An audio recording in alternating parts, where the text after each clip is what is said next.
Good morning, good afternoon, and good night. Welcome, one and all, to Monday Football Monday here on the SB Nation NFL Show. A reminder before we get going that this show is brought to you by DraftKings. DraftKings Sportsbook is an official sports betting partner of the NFL. Download the DraftKings Sportsbook app today and use code SBNFL for a special offer when you sign up. That is code SBNFL only at DraftKings Sportsbook. As noted, it's Monday Football Monday, which means today is Monday. It is March 20th, 2023. We are 1 week into free agency if you count the legal tampering period, so we have a lot to get to. We're going to talk about winners, losers, teams that have gotten better and worse as free agency has gone along. You can access this show in a number of different ways. If you subscribe to the SB Nation NFL Show, wherever you get your podcasts, you can listen to us on the go. Subscribe, leave a rating, write a review. You can, of course, watch us on the SB Nation NFL YouTube channel as well. If you want to see our bright, shining, beautiful faces, the fantastic Rachel Prevet, as always, has the controls, so we are flying at the altitude that she deems best. My name is RJ Ochoa, and with me, fresh off of signing a contract with the Tampa Bay Buccaneers, it is Michael Peterson, a.k.a. Baker Mayfield. Michael, I know that you are a resident of a rather frigid environment, so I'm pumped for you that you and your family get to head down south to Tampa Bay. Every time I do this show, I can't believe I keep forgetting that that's like the running joke here is the Baker Mayfield. So every single time you start doing it, my eyes roll out of my head, and I don't even know where to go from here. You know what? It would be nice to spend some time in Florida. As I told you before the show, there's all kinds of snow up here in Minnesota. I'm sick of it. It's been 6 strong months of Mother Nature just dumping on us, and I'd like to grill. I would like to cook some things outside, and she won't let me. Well, that sucks. I mean, I don't have to deal with snow in my environment. You're starting to sound like Baker. Maybe I'm just like manifesting this so much that like I'm just believing it more and more as I say it. I wanted to get your take on a Buccaneers thing actually before we get to some, obviously winners and losers of free agency so far. I've made this note to Pete before. So my wife and I, we took our honeymoon in Florida. We went and did a bunch of cool stuff. And we were driving one day and we passed a sign that said Boca Raton. And I thought that if I was on the Buccaneers, like if you and I were teammates, right? Say you're Baker Mayfield and I'm Mike Evans, right? Fellow fighting Texas Aggie. I would, if I was a leader, I would say, you know what, guys, we have to take a trip every year, every summer. We have to go to Boca Raton and we'll call it the Buccaneers. We'll get koozies, we'll get tank tops, we'll get, those like plastic flimsy sunglasses. Like that should be a thing. The Buccaneers. Why is that not a thing? That's my question. I think that's really good. I think you should be paid for your good ideas because they're so flawless. I thought you were about to fit in a Baker Raton joke, and so I was prepared for that. Wow. I think you missed a prime opportunity to continue driving that in. But no, phenomenal idea. I love team building exercises and especially vacations because those are better than exercises. So great idea all the way around. Right. There will be no ropes courses in the Buccaneers, Baconeers, whatever. That's get ahead of that, by the way. The Baconeers, as we get ready for the 2023 season. This show will hopefully get you out of here in under an hour. Unlike the new Taylor Swift tour, which is apparently like 4 hours. Have you seen the reports out of this, Michael? It's like 44 songs that she's putting on.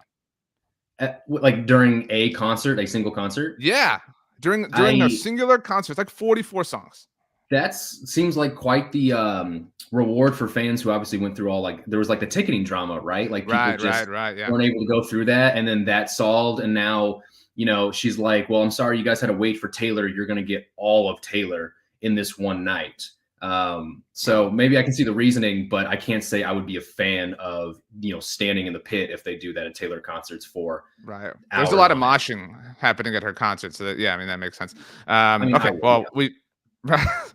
We've already hit on Minnesota, the Great North. We've hit on Baker Mayfield, the Buccaneers. We've hit on Taylor Swift. So I think that covers all bases. We're going to go call it what you want. Winners, losers, teams that improved, teams that didn't improve, whatever the case may be. But Michael Peterson, you are our fantastic guest. People can check out Bolts from the Blue, of course, always to get your thoughts and opinions on the Los Angeles Chargers. I don't think that they're going to be on this list either way, but I'm curious to see who has improved, who's gotten worse.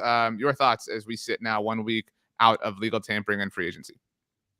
Yeah, I think one that is very popular right now is the Bears. It is a team that, has Justin Fields at quarterback, has some young, exciting players. I consider them winners because they did the smart thing and traded away the first overall pick, and they got DJ Moore, a bona fide wide receiver one for Fields to throw to after he kind of dealt with some middling guys and some injuries this past season. They got more picks to allow them to continue building around Justin Fields. And then one of the signings I like the most is actually offensive guard Nate Davis. I remember him at the Senior Bowl, a handful of years back. I thought he was going to be a great young guard at North Carolina Charlotte. Ends up going to the Titans, where he starts immediately. Is a big reason why Derrick Henry had so much success rushing over the last few years. Now he goes over to the Bears and hopefully allows them to unleash Khalil Herbert a little bit more. David Montgomery is gone. Some people might see that as a big loss. He was a former second-round pick who was seemingly going to be the running back of the future. He could do it all through the air and on the ground. But all of a sudden this past year, in his stead, Khalil Herbert came out and rushed for a lot of yards whenever he got the chance. And so I really like their path to building the offensive line and really now leaning into Herbert as their RB1 going forward. Big fan of this pick. My dog's name is Bear. I also just happen to like the Bears. Like, I think we all kind of have these teams that we just kind of like low key like. I hope the Cowboys are one of yours. I don't know that we've ever had this conversation, but whatever. I don't want to make it awkward. So love the Bears, love the vibes, love what's going on. I love Matt Eberflus. So I'm just really, really happy. Love Justin Fields. Like, everything about this team is clicking. They went super linebacker heavy. I don't know if you know, but that is how I know Matt Eberflus, at least. He was the linebackers coach for the Cowboys back in the Sean Lee days, and was a big reason for Sean Lee kind of developing and growing. And that, launched his career with the Indianapolis Colts, being their defensive coordinator. He also was a part of kind of the recruitment of Leighton Vander Esch as well. So Tremaine Edmonds is now there, right? Like, he's not even the only one. Like TJ Jefferson. I mean, like, they are all like, it just feels like they're doing everything right. I mean, it's kind of cool to see like everything sort of being manifested. Shout out to Lovie Smith, who secured them that #1 overall pick. I don't think enough is being made of this. Like, that the Texans blew this, you mentioned everything that they got. DJ Moore is not a Chicago Bear, if not for the Texans winning that final game. They also, I mean, like, to your point, are adding in free agency all over the place, and everything around them is working out. The Lions, it feels like the energy around the Lions cooled as the season ended. Like, everybody was all in, right? The final game of the regular season. This team's going to be amazing, blah, blah, blah. Jamie Reisman isn't here. Otherwise, he might have something to say about this. But the Bears are kind of coming along. The Packers are obviously falling apart. The Vikings, I'm going to spoil. I know that's your territory. I have them on the losers list right now. So, like, things are looking up for the Bears. Maybe not in 2023 specifically, but like the darkest part of the night is well behind Chicago at this point. Yeah, I absolutely agree. And crazy enough, you started throwing out TJ Edwards and the Tremaine Edmonds picks. And, when I was sitting thinking about the Bears, I was thinking about all these other things that I thought were great. And I didn't even remember that all these other really good free agent pickups that they've had, because that's how good of an offseason they've had. I mean, that defense is going to get two really athletic linebackers. Edwards is more of a more physical punisher in between the tackles. Edmonds can be a physically imposing presence, but he still has that huge upside athletically, sideline to sideline range. And I'll never get over how young he is at this point. He is, I want to say, 24 years old as of right now, and he's spent 4 or 5 years in the NFL at this point. Was drafted at 19 years old. I know, I think the math is easier than I'm making it out to be, but my brain doesn't wrap around that well. He spent 3 seasons in college and got drafted at 19 years old. It's just absolutely insane in terms of, some may say Edmonds isn't as elite as many others want to believe he is, but you can't beat the experience and the age and the contract and all this stuff. I mean, you're paying a little bit more for the time you may have with him. If he pans out even further, progresses further, then you've got a guy who can be there for a long time. And the Bears love having good linebackers that they can support, right? This is Mike Singletary, Brian Urlacher. I mean, this is a franchise where fans want to support a strong, intimidating, aggressive defense, and linebackers are a really easy piece for Bears fans to connect to. So I really do like all of these moves. I just recognized that I said TJ Jefferson instead of TJ Edwards. Yeah, that's TJ Jefferson is the one of the producers on the Rich Eisen show. That's why his name was hot on my mind, I guess. So he's a Cowboys fan, also, just to shoehorn the Cowboys in at every opportunity. I agree with you. I mean, big time win for the Bears. I know the trade technically happened before all this, like, free agency stuff. But things are looking very, very up for the Chicago Bears. So kudos to them. Congratulations. Everything they can control, everything they can't control. They're on easy street right now. So shout out to the Bears. Should we go to the negative side of the spectrum? Should we do a loser at this point? Sure, why not? Well, I guess like to get rid of like a potential spoiler, I mentioned the Minnesota Vikings. I this bums me out because I believed in the Vikings, but I just like, so I guess we're going to get a Justin Jefferson contract extension at some point this offseason. That feels inevitable at this point. So, I mean, I recognize things have to, be laid in place for that. Adam Thielen's out, and I'm not like bummed about that for the Vikings, but okay, like what's the plan? Like, there's rumors that they want to be done with Dalvin Cook. There's rumors that they were considering moving on from Kirk Cousins this offseason. Like the Vikings feel so directionless, and that bums me out because I think that Justin Jefferson is insanely talented. I think that Kirk Cousins is very good and certainly good enough to win with. There was the weird Zadarius Smith, like, announcing himself as being gone and the Vikings being like, just kidding, that's not actually true. Like the Vikings feel very rudderless to me. And that's a shame because I know I just poo-pooed the Lions a little bit. The Lions are a little bit active. I mean, they just signed Chauncey Gardner-Johnson, the night before we're recording this or streaming this. And so the Lions are active. The Bears are active. The Packers, I know they are in a weird place right now, but I think we trust them to figure things out. The Vikings are the only team that we really can't assign any level of trust to at this point. Yeah, I think I'm very middling on where I think them. I don't know if I'd consider them so much a loser, but they definitely haven't done anything to, I guess, force us to keep them out of the loser section. That's a good way to put it. Yeah, you said the Adam Thielen loss doesn't really do much for you. Having someone watch Thielen a lot over the years, I always thought he played his role, whatever it was, well for the Vikings. He had the years where he was going over 1,000 yards, catching a lot of passes while Justin Jefferson comes in. And I think he did a really good job of being a number two. Yes, his yardage and catches went down, but the guy still scored touchdowns, and especially in situations where they needed him the most. He was still very good near the goal line and in the red zone. He just knew how to get open. And I think he's going to be good for the Panthers and their young quarterback. I think he's just going to be one of those safety valve guys near the end of his career. Yeah, the Dalvin Cook news is weird as well. You had Derwin James quote tweeting a highlight video from Dalvin Cook's Twitter and like just using the emoji 4 as like the caption. And that made Chargers fans freak out. Like, is he recruiting Dalvin Cook? Like, what's going on? You saw them re-sign Alexander Mattison for 2 years, which was a little bit of a surprise because I think Mattison is a heck of a back. I think if the Vikings did move on from Cook, they would be pretty fine with Mattison. But him bringing back kind of made me go, well, is this a sign of, are they actually going to move on from Dalvin Cook? Because I know their cap situation isn't the best in the world. And Dalvin could fetch potentially a pretty penny. He still does a lot of things. So we'll see about that. Still a lot of time left in this offseason. Defensively, the Zadarius Smith stuff is weird because he just had a really good season, and then all of a sudden he asked for a trade. Well, why is he asking for a trade? Because I thought he really loved it in Minnesota. I know he has several quotes about how much he loved playing with the Vikings. He kind of loved going to the Vikings to spurn the Packers, who maybe he felt disrespected by, but all of a sudden has 10.5 sacks, and now he wants a trade. Well, time will tell whether or not they're able to make that deal happen. But they go out and sign Marcus Davenport. Now, at first, I saw this move and I was like, oh, that's a great move. I think Marcus Davenport is a great young edge rusher, but I had my years actually mixed up at this point. In 2021, he had 9 sacks. This past year, he had half a sack, if I remember correctly. And I had to go back and look through his games and kind of rack my mind. I could not believe this. So they forked out a 1 year, $13 million deal for an edge rusher while premium position. Half a sack is kind of incredible. Like, it's almost hard to do, especially for a guy that was touted as, an upcoming edge rusher, especially coming off that 9 sacks in 21. So it's kind of odd. They lost Dalvin Tomlinson. This was a really bad defense last year, and part of that was stopping the run. They still have Harrison Phillips, but they've lost a really good defensive tackle in Tomlinson. They got rid of Eric Kendricks. That was more of a cap casualty and an age number. They're keeping Harrison Smith. They waived Cam Dantzler, a promising third-round pick from a couple years ago. There's just so many questionable things that, as we put it, like, they haven't really done stuff to really make them a loser, but they haven't stopped themselves, or they haven't done anything to make themselves a winner or keep themselves out of the losers. So very teetering franchise at this point. Yeah. Yeah, this I'm sure never happened to you, but did happen to me a lot.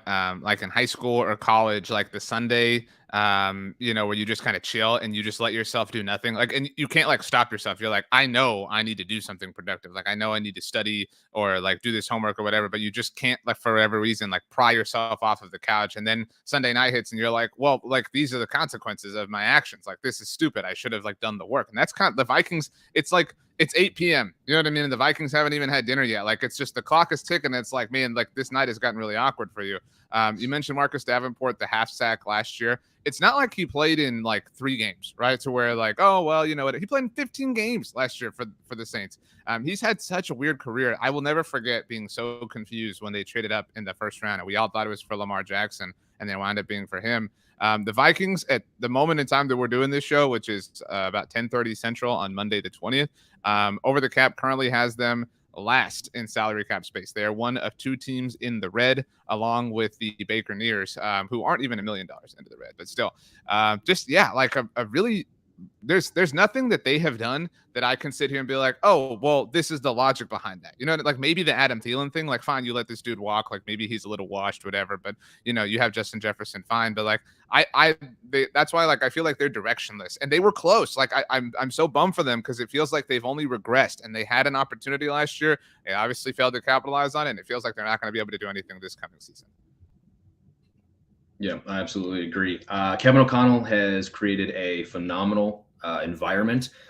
Vikings were number 1 in those report cards that the NFLPA recently released. So, I mean, in terms of all these off the field things that would draw free agents and make the Vikings a very ideal destination for pretty much anyone in the NFL, it's weird to see them not capitalize on some of those things, because a lot of teams do seem to other ones up there were the Raiders, and a lot of guys with teams with newer buildings and headquarters and stuff like that seem to have been kind of capitalizing on all of that. But the Vikings are like, they just have so much going for them, and yet nothing is happening. And it just kind of doesn't compute for us who kind of look deeply into these things. 27th in overall DVOA last season. The Vikings were 20th offensively, 27th on defense, 30th on special teams. I know everybody made a big deal about the 1-score wins and whatever. And like, they are doing everything they can to like regress, you know what I'm saying, which is really unfortunate. I saw you mentioned the report card thing. I saw Kirk Cousins posted on his Instagram story. It was like a box of balls, and he wrote like, I requested these yesterday, and our training staff had them like worked and sent over to me immediately. Like, these are the things that that are why we think that they're the best in the NFL. So like, if you're wondering like what the context is, like that was kind of cool. Like, you know, Kirk Cousins doesn't live there, I guess, in the offseason. So it's just kind of cool to see like some details to that story. So okay, swing us. You can go negative, you can go positive, whatever you want to do, Michael. Next team. Yeah, so this is one I don't think people were talking about enough, but I think the Browns have had a pretty good offseason so far, just in terms of knowing what their weaknesses were and getting guys at good prices to fill those needs. So as I said, the Vikings lost Dalvin Tomlinson. Well, the Browns signed him to help shore up that run defense, which was hugely awful this past season, almost rivaled the Chargers in terms of how bad it was. They get a good young safety, very athletic, in Juan Thornhill, former Chief. They re-signed center Ethan Pocic to a good deal. And then you've got young up-and-coming guys, Ogbo Okoronkwo off the edge. You've got Tristan Hill, former Cowboy, defensive tackle, along with Maurice Hurst. So 3 total defensive tackles so far added this offseason. And then Jordan Akins, a former Texans tight end who has good synergy with their quarterback. So I just like the amount of moves. And while it's not like super high quality, the quality ratio balance, I think, is really good there for kind of an underrated offseason so far for the Browns.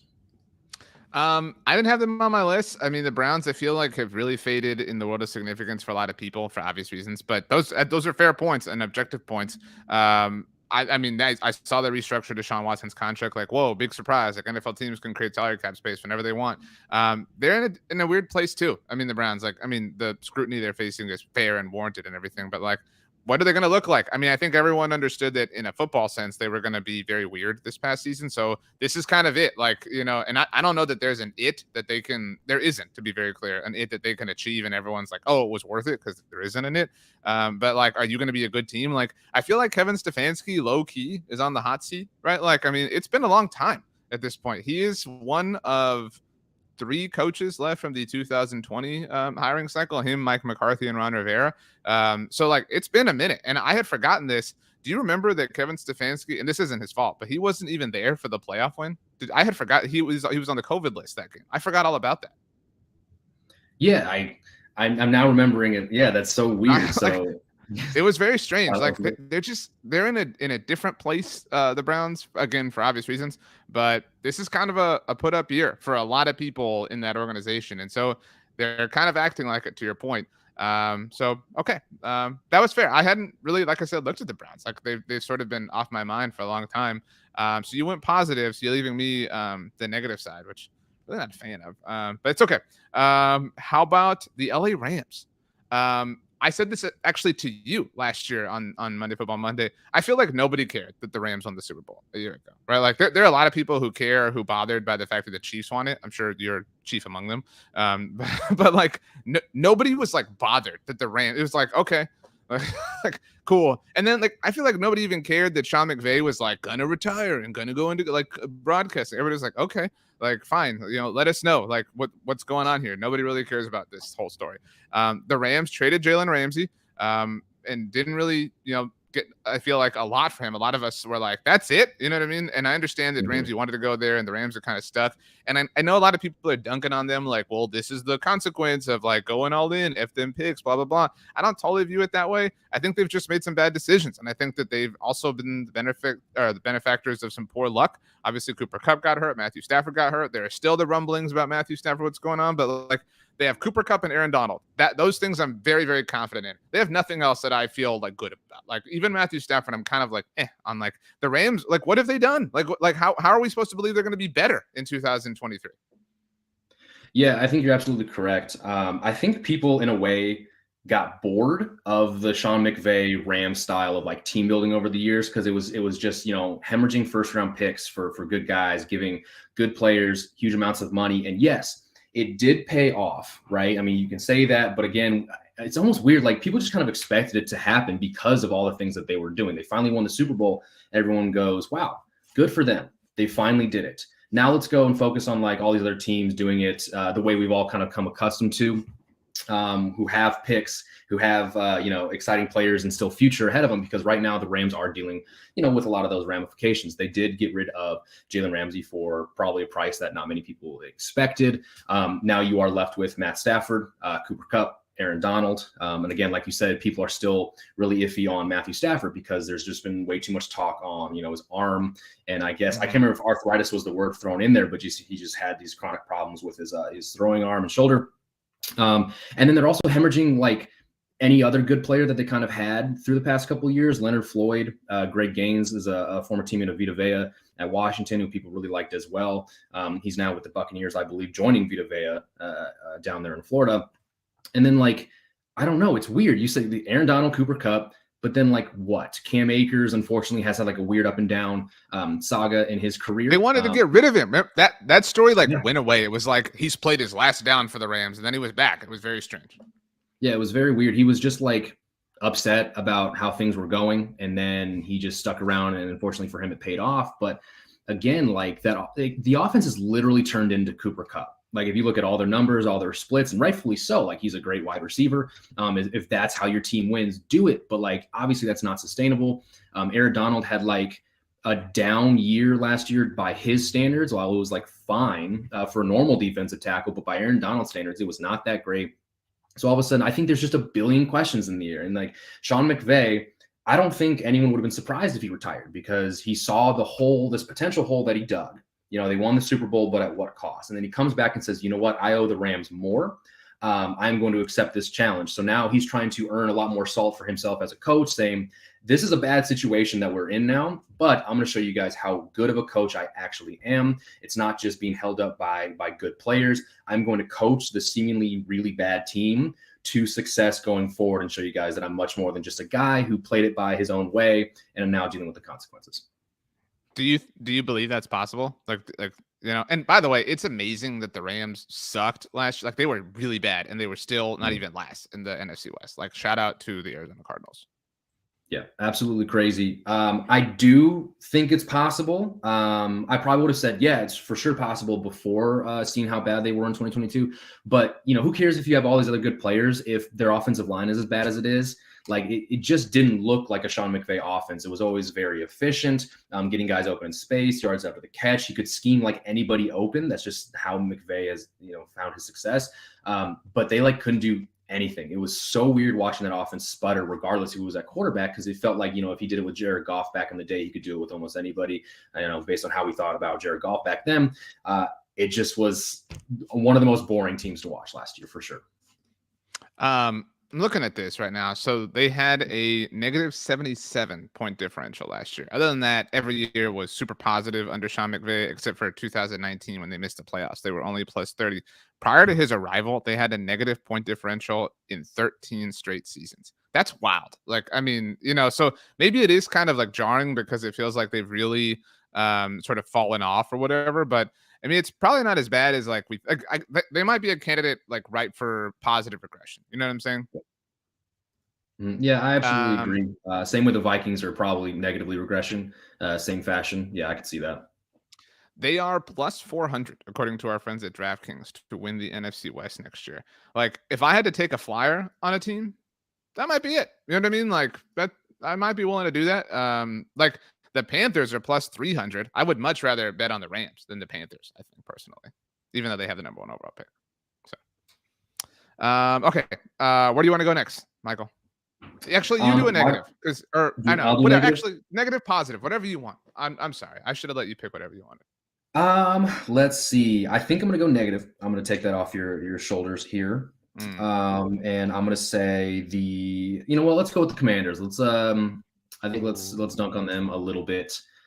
Speaking of the NFL report cards, Commanders were, I want to say, far and away the worst team by all those measures. And I understand there's a lot of off-field drama that has followed Washington for the last couple of years, but I mean, it only, I guess, reinforced all the in workplace like toxicity and drama going on there, because the NFL report card did have things like how did they treat their family, and it's like every training, coaching, strength staff member and how the players viewed, how they're taken care of. There was things down to like food and like how the cafeteria is and all this stuff. And I mean, it was just pretty much F's across the board. So right away, Commanders took a huge L to begin the offseason. I mean, just for something so transparent to come out and paint your franchise as like, besides the Dan Snyder stuff, it is like the worst place to work if you're in the NFL. I mean, it is absolutely terrible to see that to start the offseason. But then you just kind of look at, what have they done so far in free agency? Well, Ron Rivera and even past coaches like the Commanders have been in QB purgatory for I don't know how long, right? There's a lot of these franchises that just they do enough to get a QB out there who can like play games, maybe win some games, but not do anything crazy. And it's always like a good enough QB that kind of stops them from committing to getting a higher draft pick for a QB and stuff like that, or at least putting them in that situation to draft another QB. So Jacoby Brissett comes in, who I think played really well last year. I think he might be an upgrade over Wentz and even Taylor Heineke, but like, is he going to, again, be a guy that you maybe see have some success and go, well, I mean, this year probably don't need a quarterback. And you kind of find yourself saying that year after year after year. As far as their other moves, linebacker Cody Barton from the Seahawks, fine. They picked up Cam Dantzler, who was released by the Vikings earlier this year. They did sign former Chiefs right tackle Andrew Wiley. They got former Giants offensive guard Nick Gates, who I believe can play center and guard. So 2 offensive linemen to help a team that looks like they're going to want to run the ball, right? They have Brian Robinson. They have Gibson as well, who kind of like underwhelmed last year, but still has a lot of talent. So they're kind of showing you what team they do want to be going forward. Jacoby Brissett's not going to throw it 40 plus times a game. He's going to be a game manager, and they're going to want to run the football. So all these are kind of mid to me, nothing super crazy. Again, free agents aren't clamoring to come to Washington, but they've made some moves. I think they're fine, but overall, I just don't think they've done enough to put themselves in a quicker enough of a situation to get to a better spot. They just kind of seem to be middling and okay with middling, and it looks like they're going to be middling for the foreseeable future.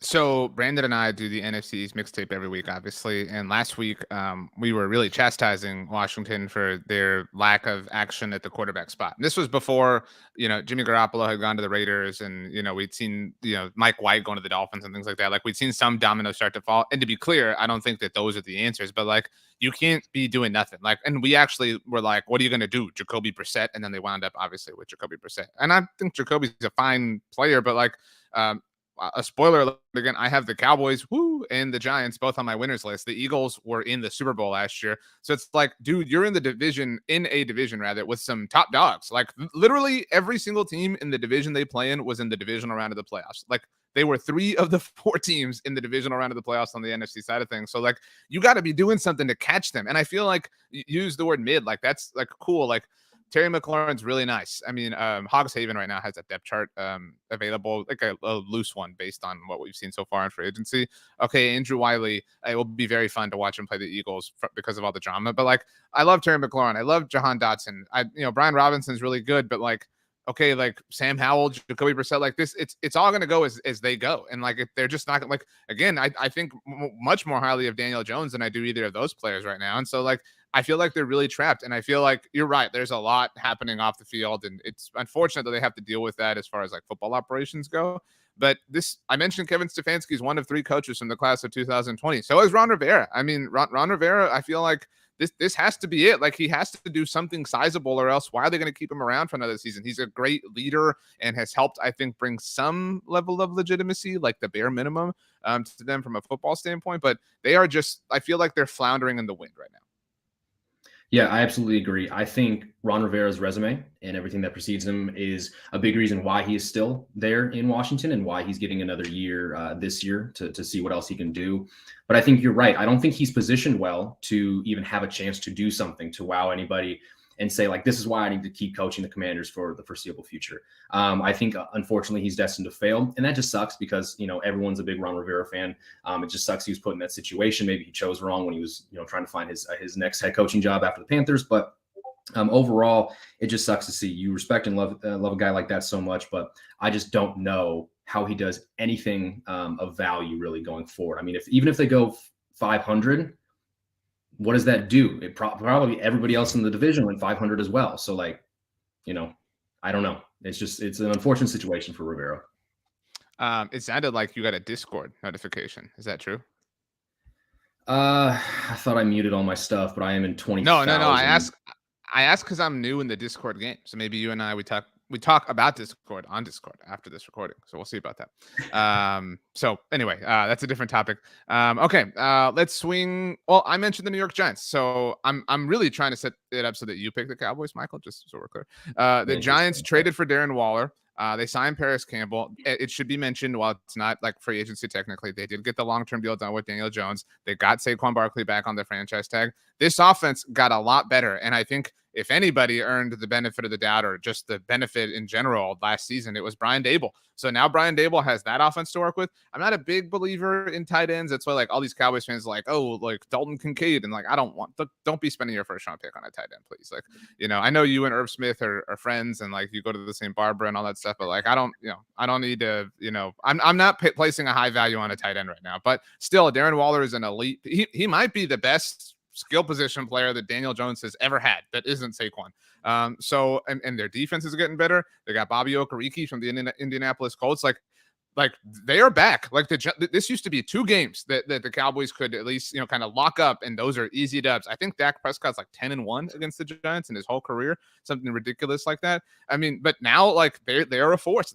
I would pick them to be a wild card team again next season. I don't see why not. Like they have had a wonderful offseason so far. Yeah, I'd say so as well. Real quick before we get into the Giants, I just want to say I'm not happy about the Raiders trading Darren Waller because the man just got married. And then 2 days later, he gets shipped off across the entire country to go play for the Giants. And I just, as a person who's a fan of love and marriage, that's just very unfortunate. So I did want to, just on that note, because that trade happened right after we recorded the mixtape. Like the NFC East blew up last week, like right after we recorded the episode. But so it was noted that the pick that the Giants gave up was the pick they got from Kansas City in the Kadarius Toney trade. So I do recognize your respect for Darren Waller's personal life, which is notable and commendable. But it's obviously a good thing for the Chargers that he's out of the division. But think about that trade if you're the Chiefs. That pick not only landed you Kadarius Toney, who helped you win the Super Bowl, but it also got Darren Waller out of the division. Like what an incredible usage of a pick for the Kansas City Chiefs. Yeah, that's 4D chess if I've ever seen anything. Whether it was intentional or not, the Chiefs somehow broke the fourth wall and got that done. I'm not sure how they did it. Yeah, going back to the Giants, man, it was crazy because we saw them get to the divisional round. I believe they started the first half of the season. I want to say like 7-2 or like 7-1-1. It was something very good, They were right? They were 7-3, and then the wheels kind of started to fall off a little bit. right. I think they finished like 2-5-1 in their last 8 games or something like that. And I thought the latter half of the season was more like what the Giants should have been in the first half. I thought maybe the Giants went on like a Vikings-esque, streak of luck in the first season or the first half of the season. And if they didn't go that well, they would not have been a divisional round team. So like, if anything, I thought the Giants were actually much closer to frauds compared to like their final record in the regular season last year. But then they go and they have a good divisional round or wild card round. They beat the Vikings. And then I was like, you know what? Like, this team just has something. It has it. I don't know what Brian Daboll has done, but to be able to keep the ship righted in the right direction, and to be able to do what he did with the talent on this team, because yes, they have some talent, but there's some other places where you're like, I don't know how he's winning with these players. But he had them playing super well. Wink Martindale on that defense, man. You can really see when a defense is like bought into everything that they are and their mission and their coach. And that's what the Giants looked like, especially in the first half of the season, man. They were intimidating. They were rough. They were willing to, didn't matter who they were lining up in front of, they were punching you in the mouth. And I think that's a big reason for their success early on. So I do absolutely love it. Darren Waller, like you said, might be the best skill player aside from Saquon that Jones has played with. I'd say by far the best pass catcher, unless there's someone I'm completely omitting. But like, this is an elite tight end, an elite pass catcher in general, right? So to get a guy like that for Jones, for the price they did, I'm not sure the contract numbers off the top of my head, but it just seems like too good of a deal. I mean, you have to worry about Saquon Barkley, and now you've got like a legitimate guy down the field that can threaten you at every single level of the defense. So I do think it's huge. I don't know if Daniel Jones' second contract is going to work out. Who knows what type of player he'll be going forward. I don't think, people still aren't fans of him since he was picked super high in that draft. But at the end of the day, they believe they can win with this guy. And if Daboll believes it, I trust in Daboll. And I have high hopes for the Giants going forward.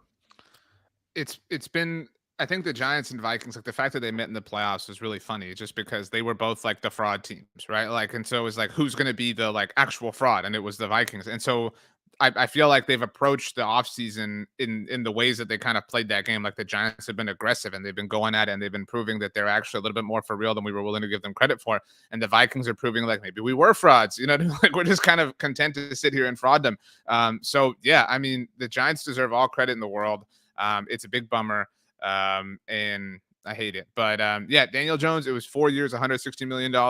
I mean, look, people, like, you're right. People are going to be like, oh, how could you give him all this money? It's like, dude, like, do you not know what life is like? You have to have a franchise quarterback. It's a prerequisite. Like you do not get into the club without one of these things. You have to have one. So you're going to let Daniel Jones walk to sign Jimmy Garoppolo to save $5 million a year? Like, that's dumb. I mean, just, stick with your guy, move forward, prosper. Okay. So my pick was the Giants. Who do you want to go?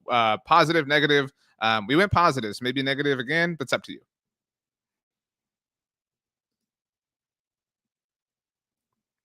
I don't know if you muted yourself, Michael. Maybe Discord muted you, but probably Discord. My bad. So we went back to back negatives before that positive, and for no reason whatsoever, for no poking and prodding. I think I do have to name the Dallas Cowboys as a winner for this one.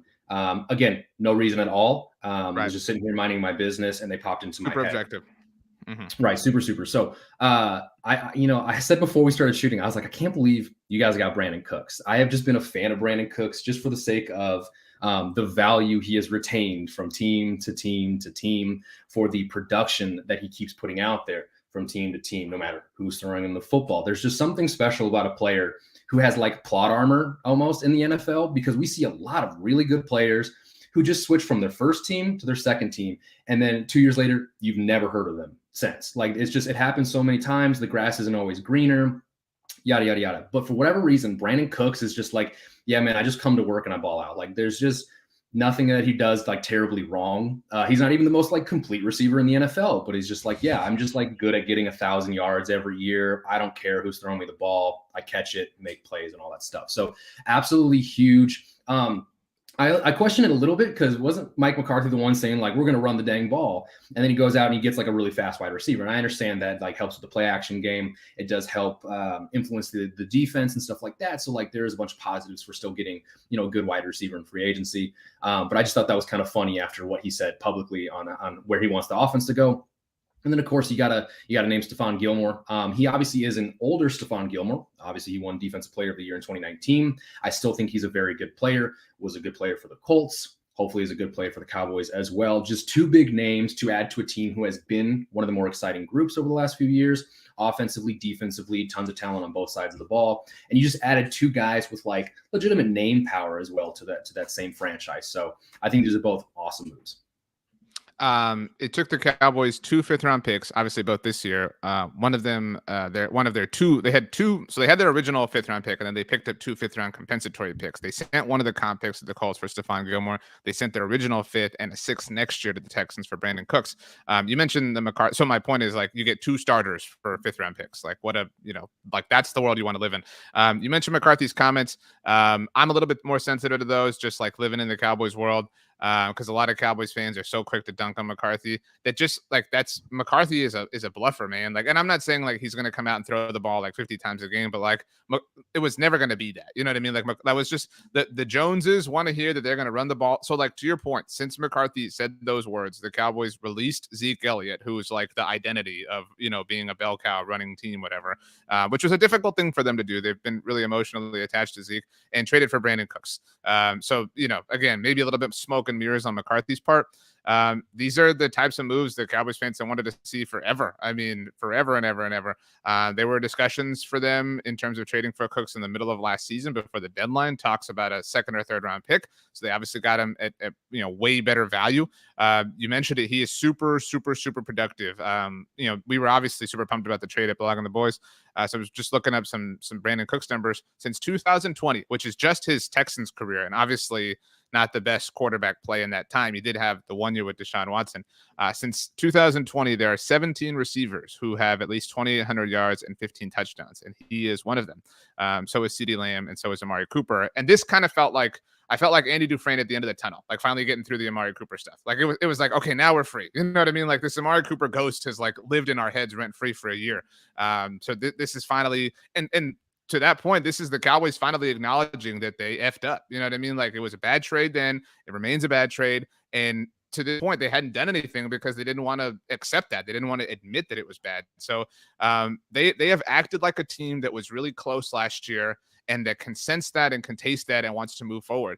And my last kind of takeaway on them and how they've acted is there has been a lot of change with regards to Dak Prescott. So Zeke was cut, Dak's BFF, right? From day one.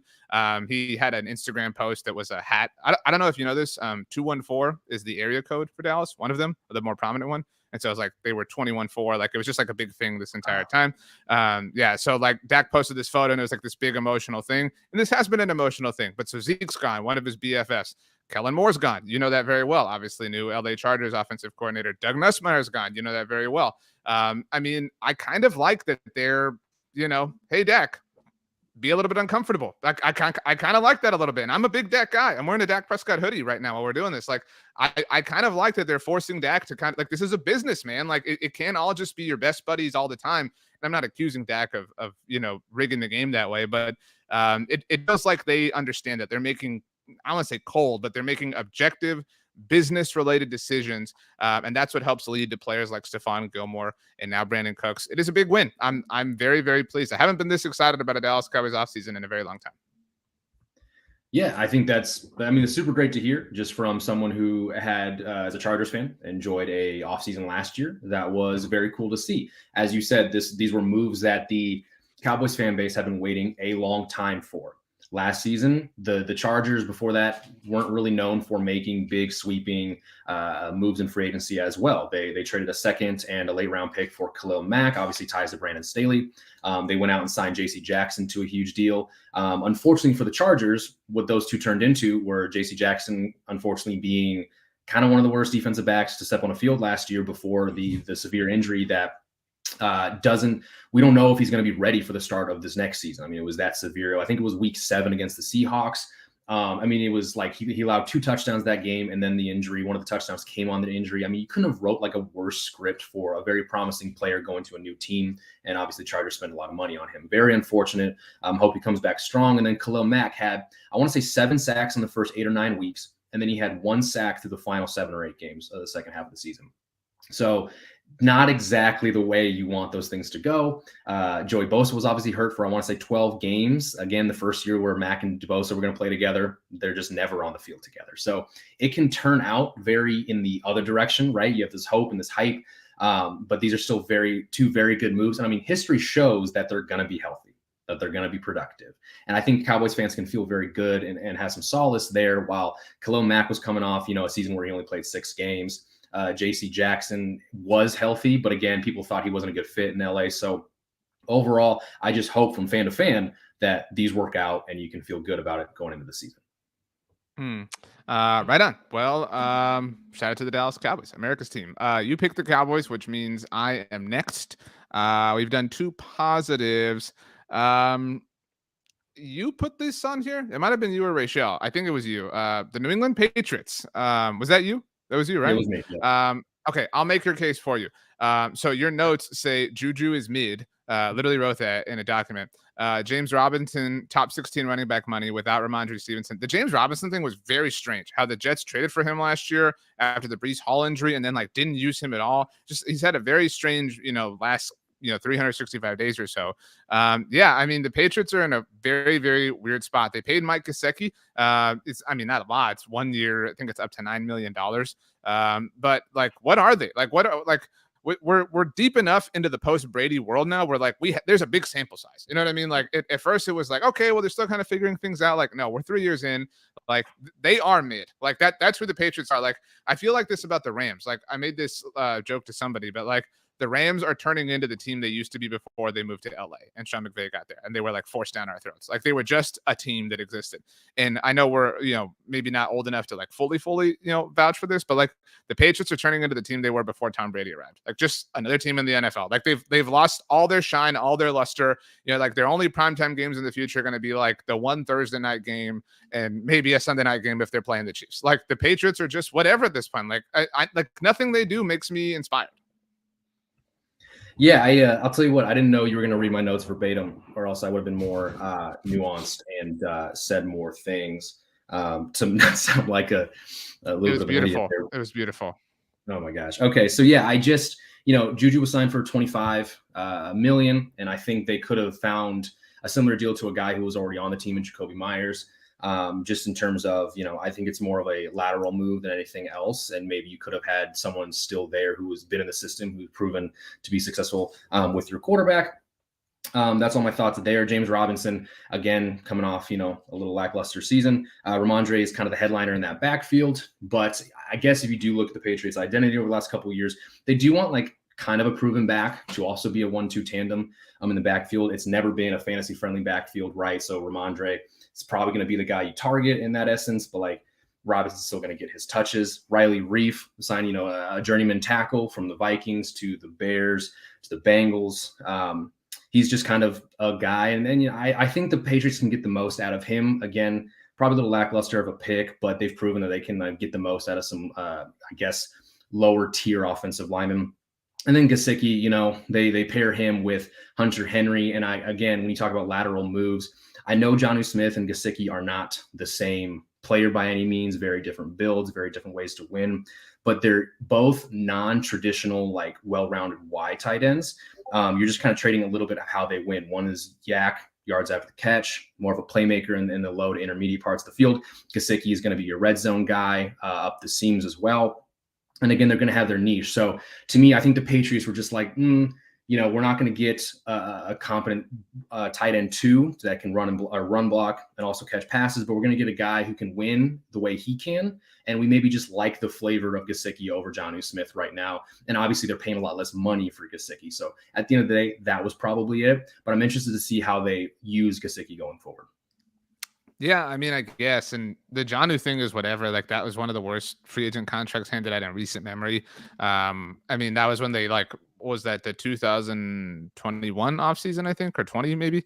And it was like I think it was 21, and it was like, oh, they signed Johnny, they signed Hunter Henry, like they're all in, they're doing the non-Patriot thing. Like I don't know that they have really quickly. I mean, I know it's been a few years at this point, they've really kind of quickly fallen out of relevance.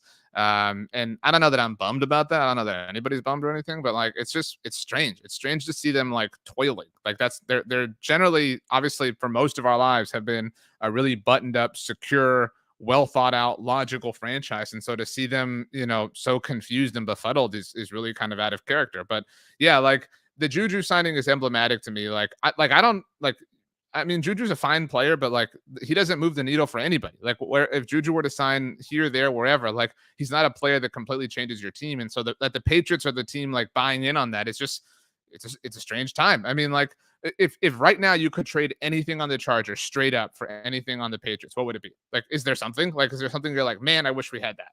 Obviously, Mac Jones for Justin Herbert. Besides that, no, not at all. Honestly, Ramondre Stevenson. Just in terms of how lackluster the Chargers run game has been, if there was any sort of like meaningful trade that makes sense, 1-for-1, I guess, if that's what you're referring to, Ramondre Stevenson, just because the Chargers haven't had like a physically imposing back who's proven to get, the tough yards, can run between the tackles consistently. I think he would be a fantastic complement to Austin Eckler, barring he stays with the Chargers for the 2023 season. Yeah, I would absolutely love like a non-premier running back name who is still very successful and has proven to be that. You would trade Austin Eckler straight up for Ramondre Stevenson, is what you're saying. I don't know the running back markets at this point. I'm actually like super worried that there's going to be it's going to be like a 5th round pick type trade, right? Someone gets Austin Eckler for a 5th because all these other veterans and people have, done it. Fantasy football value is not the same as real football value, but I mean, 38 touchdowns in 2 seasons still means something. But again, running back, 28 years old, what are you going to do? So I honestly have no idea. If something gets done, hopefully it's good, but I'm not looking forward to it. Okay. Where do you want to go next? You got this. Let's see. So that was a loser, right?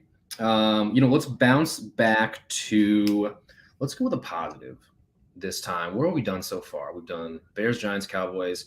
Let's go to the Niners. I actually had the Niners written down as one of my first ones. Off the top. And this one it's kind of weird because I think you could argue that they've lost more impactful players than they've received and gained in free agency. But the top guy they've gained in free agency was Javon Hargrave, right? A defensive tackle from the Eagles, 11 sacks this past year, for sure, career high. Now he joins the defensive front 7 with guys like Nick Bosa, Eric Armstead, Fred Warner, Dre Greenlaw. And this defense essentially is predicated off the pass rush, off that front 7, right? Their defensive backs, I believe I have, full confidence in the world that the 49ers can draft young defensive backs next month. They can find cheap guys or the backups they've had on their team to be successful and do their job well enough to complement Fred Warner, Bosa, all these guys up front. I think it's absolutely huge. The 49ers didn't seem like a team that had the spending power nor the luxury to go get a guy like Javon Hargrave. But they just went ahead and did it. They lost Emmanuel Mosley, a couple other defensive backs that kind of made you go, well, why didn't they try to fill the holes that they've lost there? Well, it just, to me, shows that they don't care. They're going to rush the passer. They're going to continue having all-world everything Fred Warner, continue to make impact plays. And so it's like these young defensive backs they'll probably try out there are confident knowing that whatever the offense is, whoever they're playing has to go through that pass rush, has to go through those second-level defenders before they can start to really attack and take advantage of anybody in that secondary. So I can kind of see the synergy there and how there's probably confidence, regardless of who they try out there in the secondary, that things will be fine. And so I do really like this Hargrave move. I think it actually does move the needle for a position group that has been one of the best in the NFL for the last couple of years. I agree. It seems like they're intent on capitalizing on their quarterback's rookie contract, whichever quarterback that winds up being, right? Whether that's Brock Purdy or Trey Lance, and good for you. Like that's the way to do it, obviously. And so, I mean, they had maybe or probably the best defense in the NFL, right? I mean, like I know that we can quibble about that, but like if, I don't know that anybody's like scoffing at the idea that they're the best defense in the NFL. So you add Javon Hargrave to it, like, I mean, by all accounts, I mean they've lost their last 2 defensive coordinators and like it just keeps on churning, They're a machine there. And so it's a real bummer. That's that's really how I feel. And I think my last one, as we kind of wrap here, is the NFC. So like, true or false, and there's no pandering here, obviously, but like, the 4 best teams in the NFC were the Niners, in whatever order you want to put them: the Eagles, Niners, Cowboys, and Giants. Right, last year. I think that's fair. That's it. Yeah. I think they've all. I mean, I don't know if the Eagles have gotten better, but they've done a solid job of it, like trying as best they can to maintain status quo. I know that they lost Hargrave, they lost Chauncey Gardner-Johnson, but I do feel like they've held the door a little bit more than most teams in that sort of position. So yeah, they've weakened, but their roster is obviously very talented. So like, they have really kind of maintained. And I know the NFC gets kind of made fun of, like, by you AFC purists, like it has all the quarterbacks and all this wonderful stuff. Like, I think the NFC, the top dogs in the NFC have gotten better. And I don't know that I feel like that's the case in the AFC.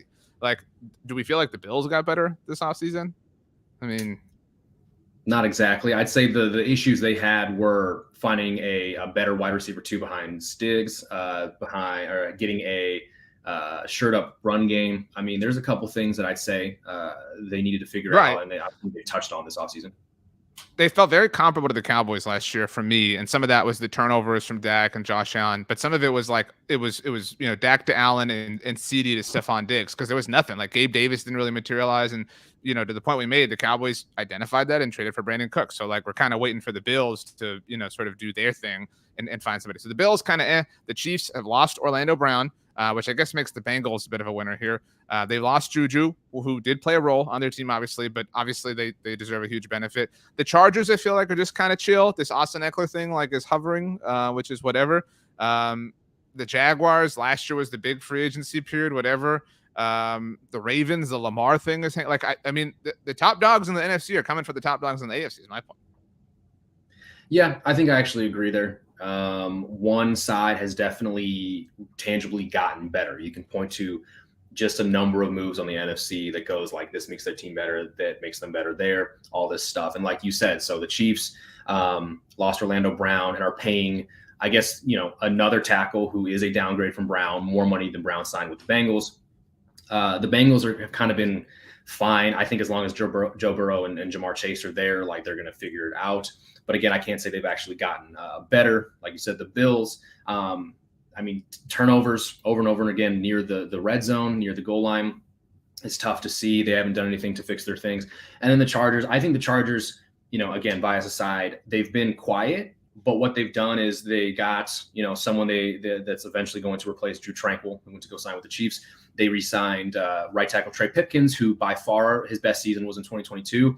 I don't think that's super surprising, because prior to the season, the 2022 offseason was his first full year, I want to say, training with Rashawn Slater, with Duke Manyweather, the best O-line guru that I think anyone knows right now.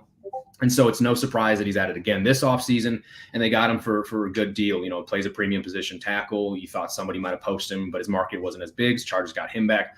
Guys like Morgan Fox retained, who had a career-high 6.5 sacks, was a big reason that defense kind of had that late surge to this last part of the season. So they've made some moves. J.K. Scott, punter news, came back to shore up a special teams unit that has been one of the worst in previous seasons. Now is kind of all retained under Ryan Ficken, which I think is absolutely huge. We've got Cam Dicker, man. The guy's phenomenal. Like, you finally got a kicker that seems to be sticking around the Chargers for longer than a season. So they've made some quiet moves to stay fine, but they haven't made anything that makes you go like they've gained ground in the AFC. It's more or less any team that you would consider above them either has stayed flat or maybe regressed a little. So yeah, there's really not so much of a reinforcement to the top of the AFC, but the NFC, yes, I believe is a different story. Good times for the NFC then. Way to go. Shout out to us. Shout out to us, literally, Michael, here on Monday Football Monday at the SB Nation NFL show. The time has come for Rachel to grace us with her presence and give us her thoughts on everything that we discussed, a winner, a loser, whatever you want, Rachel. And of course, the illustrious MF double MVP. Remember that Michael has snow, so he really doesn't need it because he has a winter wonderland around him. Okay. First and foremost, shout out to Michael for filling in today. We appreciate you and the time. That means a lot. So I had to throw that out there first. But I wanted to also throw a few of my winners and losers. When I look at like losers, I'm going to say like the veteran cornerback market, because I know some of the cornerbacks who were expecting to get like big money, like the James Bradbury, for example, Jamel Dean, like had to take less money than they were expecting. And you also look at some of the other ones who were still like unsigned, like the Ravens, Marcus Peters. And so I think that that could be a group that's classified as like a loser so far. And when I look at the winners, I really like the Giants. I agree with that one. I also am gonna throw out the Lions in a way, because I'm looking at like their secondary and like a lot of the additions that they've made, like the CJ GJ, like the Cameron Sutton, Emmanuel Mosley. So their secondary has gotten really, really strong. In addition to those acquisitions, like they were able to retain some of their starters as well. And so I think that that could be looked at as like a win. And yeah, so Giants, Lions were my winners, and the veteran cornerback market was kind of like my losers. But looking at you guys' points from today, I really liked RJ's point about the Giants and just the fact that they're back. Like Brian Dable deserves a lot of credit for everything that he's done, bringing back Saquon Barkley, Darren Waller. So good for them. I also liked RJ's point about the Patriots and how you were talking about them just like buying in on Juju, like how. But that was Michael's point. To be very fair, I read his notes, so that Michael deserves credit. I remember he brought it up, and you brought it up in the notes that Michael Peterson had, listed it, but you made that point. And so I had to give you points for the point that you said. Michael, I liked your points about just like the quality versus quantity when it came to like the Cleveland Browns, pretty much. And I also really liked your point about the 49ers being a winner because of their front seven and like Javon Hargrave being an addition. Of course, the Commanders was pretty easy because I feel like we know they're a loser. So that was cool that you brought that up. And then RJ, I really liked your point about the NFC. Like your last point I thought was very hard hitting, and how they have just become like the teams have been able to maintain versus like the AFC top dogs who have kind of like they're kind of stagnant. Like, what are y'all doing? And so based off of today, you both did a really, really good job. I'm gonna give it to RJ. Wow.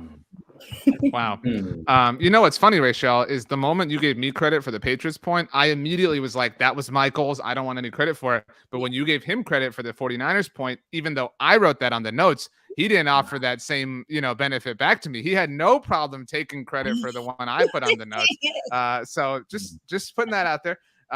Michael, it was a really fair fight. It was a lot of fun. Yes. We both came in wearing Navy hoodies. Both with the same spirit, the same energy. We started off great, I thought, with the Baker Mayfield stuff, the Taylor Swift stuff. Somebody had to win this. I'm really bummed. I feel like this was a great game, and I'm just, I'm glad I won, but I'm really proud of the game that we played here today.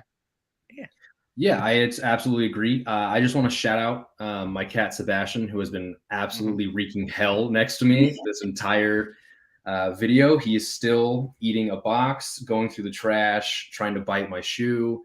I'm not saying it's an excuse. I need to be able to block out distractions like this. Right. When I have claws imprinting into my feet, I need to block it out. Right. It's just outside noise. Yeah.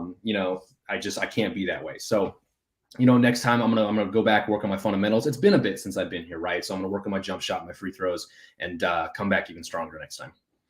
That's good to hear. I started the F1 show on Netflix, Drive to Survive. So I'm kind of getting into this a little bit, this F1 world. It's kind of crazy. So anyone who's about to hear what I'm about to say, if you're like an F1 fan, I'm sorry for sounding really stupid. But so it's like a world where each team has two drivers, right? And they're on the same team, but they're still competing, right? So they're competing individually, but they're competing for a team-wide title as well. Michael, I feel like you and I are the two drivers. And today I came in first, you came in second. That's really all this was. But we got the team win, and that's what matters the most. Yeah, no, I agree. Speaking of F1, just because I didn't know so many people were into it. You go into like our Slack groups and Schofield and some guys are talking about it with like real interest and stuff. And I've never been a car guy. And before the March Madness games this past weekend, my wife turned on one of the channels before the game and it had F1 on it. So it was like on the TV for a little bit. We're kind of watching. I think I'm in the other room making pancakes at this point. And she just looks at me and my wife goes, "I'm so glad you're not a car guy." And I was just like, yeah, I'm really thankful for that too. Like, I understand there's a difference probably between like your profile picture is your truck car guy, and you're interested in like this country, nationwide, whatever, worldwide racing situation with these really cool souped up cars and whatever else. But I thought it was the funniest thing in the world because she just said it unprompted, just because it was the first time that was on our TV. That is very funny.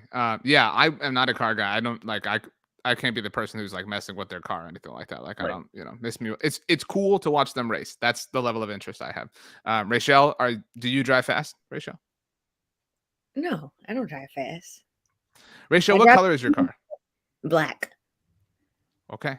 Don't tell anybody what it is because we don't want you to get doxxed. Oh, you know what I mean? No. Just so everybody be on the lookout for a black car. Rachel might be in it. That's all I'm saying. Michael, what color is yours?